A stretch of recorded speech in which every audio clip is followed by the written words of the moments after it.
Jordão Tomazelli Lemos, pelo prazo regimental. Boa tarde, excelências. Boa tarde. Meus cumprimentos aos excelentíssimos desembargadores dessa primeira Câmara Criminal do TJ de Minas Gerais, ao ilustríssimo Procurador de Justiça, membro do Ministério Público, serventuais de Justiça e agora não mais presentes, mas deixar meus cumprimentos aos outros colegas advogados. Primeiramente, gostaria de informar que é uma honra estar perante o Tribunal de Justiça aqui do Espírito Santo, fazendo essa sustentação oral em favor do paciente, que aqui também no Espírito Santo encontra-se preso em razão de ordem de autoridade coatora da comarca de São João del Rei. Em síntese, houve no mês 2 de 2020 o decreto de uma prisão temporária em razão de supostos fatos, crime contra a dignidade sexual, ocorridos entre 2002 e 2009. Posteriormente, no mês 7 de 2020, foi decretada a prisão preventiva do paciente. Posteriormente, mês 8 de 2020, foi finalmente oferecida a denúncia pelo Ministério Público, crimes contra a dignidade sexual, por supostos fatos ocorridos entre 2002 e 2009 e um fato ocorrido em 2017, excelências. Necessário, quanto ao mérito, deixa claro que a presente sustentação oral, o presente habeas corpus, não visa atacar o fumus comissi delicti, excelências. Visa atacar tão somente e apontar a ausência de periculum libertatis, ou seja, não visa atacar indícios de autoria ou materialidade dos delitos imputados ao paciente, mas sim apontar a ausência de risco que a sociedade corre caso o paciente responda a esse processo em liberdade, por supostos fatos ocorridos entre 2002 e 2009 e um fato ocorrido em 2017, excelências. Bom, em relação à garantia à ordem pública, colacionou a autoridade coatora, vou abrir aspas aqui para citar, que o risco do infrator, se solto, permanecer delinquindo é existente. Excelências, fato ocorrido entre 2002 e 2009, ausência de contemporaneidade da medida. Excelências, o paciente é artesão, ofício juntado e documentado nos autos do presente habeas corpus. Primeiramente, ausência de contemporaneidade da medida. Regra o artigo 315, parágrafo 1º do CPP, que o decreto prisional deverá ser elaborado baseado em fatos novos ou contemporâneos. Excelências, fatos ocorridos há mais de 10 anos. Excelências, fato ocorrido há quase 4 anos em relação ao outro fato capitulado em 2017 quanto a uma outra vítima desse crime contra a dignidade sexual.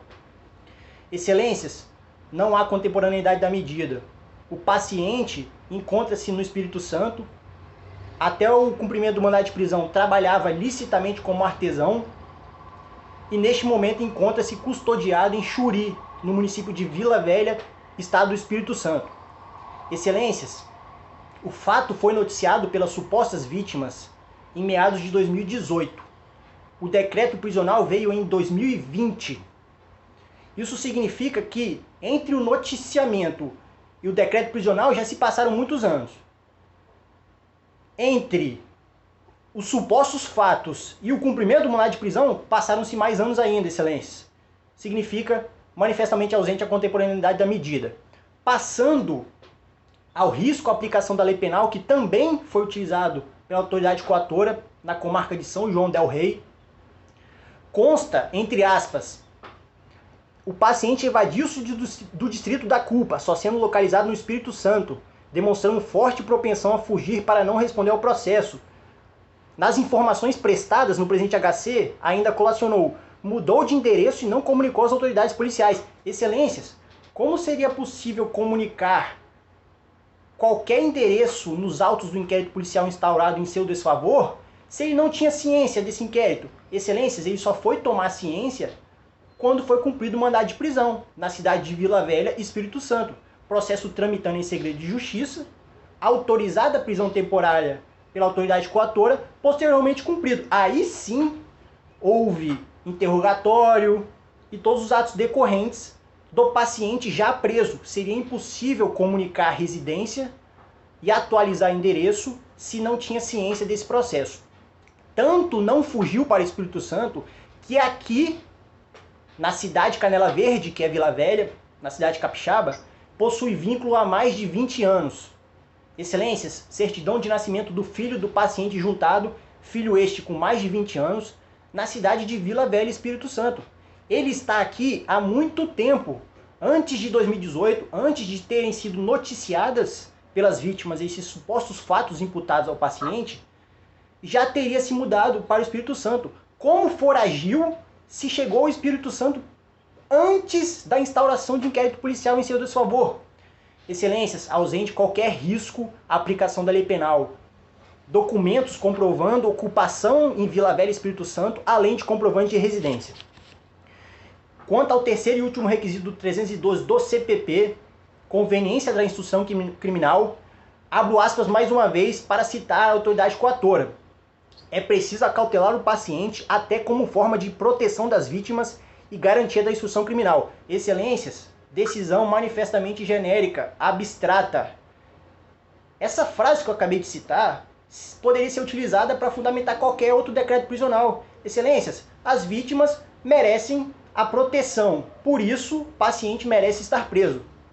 Não houve qualquer fato concreto colacionado pela autoridade coatora, até porque esse fato não existe, apontando o risco que essas vítimas sofrem ao verem o paciente em liberdade. Até porque, excelências, o fato foi noticiado em meados de 2018 pelas vítimas. Desde essa época, o paciente já está em outro estado, Espírito Santo. E mesmo assim, jamais teve contato, sequer por telefone, com as supostas vítimas. Como as vítimas estão sendo ameaçadas? Como as vítimas não terão resguardados os seus direitos caso o paciente esteja em liberdade? Isso é manifestamente inexistente. Excelências, artigo 315, parágrafo 2º, inciso 3º do CPP.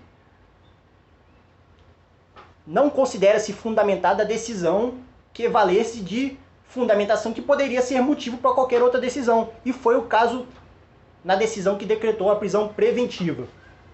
Excelências, não há elementos concretos nos autos demonstrando que o paciente está ameaçando testemunha, destruindo provas ou tentando destruir provas. Então, basicamente, ausente também conveniência da instrução criminal. Em relação a medidas cautelares alternativas, que são sim cabíveis no presente caso, também violou o dispositivo do CPP, o magistrado de piso, a autoridade coatora, ao não justificar serem incabíveis as cautelares alternativas no presente caso concreto. A autoridade coatora simplesmente decretou a preventiva e não explicou os motivos pelos quais as cautelares alternativas não seriam suficientes. Violou novamente 282, parágrafo 6º do CPP, em que o juiz deverá justificar serem incabíveis as cautelares alternativas. Inclusive, excelências, artigo 319, inciso 3º do CPP, aplica cautelar alternativa que afasta o suposto acusado das supostas vítimas. Isso já vinha sendo cumprido pelo acusado há muito tempo. Não tinha contato com as vítimas da comarca de São João del Rei. Estava em Vila Velha, Espírito Santo. Não ia a Minas há muito tempo. Não no Espírito Santo por estar foragido, mas sim por ter família no Espírito Santo e por trabalhar licitamente no Espírito Santo. Excelências, medida cautelar alternativa do distanciamento que é suficiente no presente caso concreto. Não há elementos que demonstrem que as vítimas, enquanto o acusado estava em liberdade, o paciente, não há elementos demonstrando que as vítimas vinham sendo pressionadas. As vítimas relataram supostos fatos em meados de 2018. Você tem mais um minuto, Jordão, um minuto. Ok, excelência, eu vou concluir. A parte final que demanda nesse presente HC seria relativa à transferência da unidade prisional. O juiz de piso, autoridade coatora, determinou sem qualquer justificativa o recambiamento de Vila Velha para a comarca de São João del Rei. Não há qualquer fundamentação. Artigo 93, inciso 9 da Constituição Federal, manifestamente nula.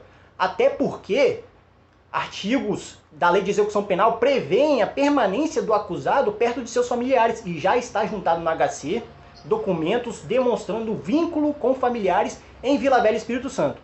Então, excelências, concluindo, vem requerer aqui a concessão da ordem para expedir o respectivo alvará de soltura em razão da revogação dessa prisão preventiva. Subsidiariamente, a aplicação de cautelares alternativas por serem sim suficientes no presente caso concreto, e também a revogação da decisão da autoridade coatora que determinou o recambiamento do acusado, já que é ausente qualquer interesse social na sua transferência. Isto porque existente, inclusive, o instituto da carta precatória suficiente para que possa ser ouvido em outro estado. Muito obrigado, excelências, agradeço demais a atenção.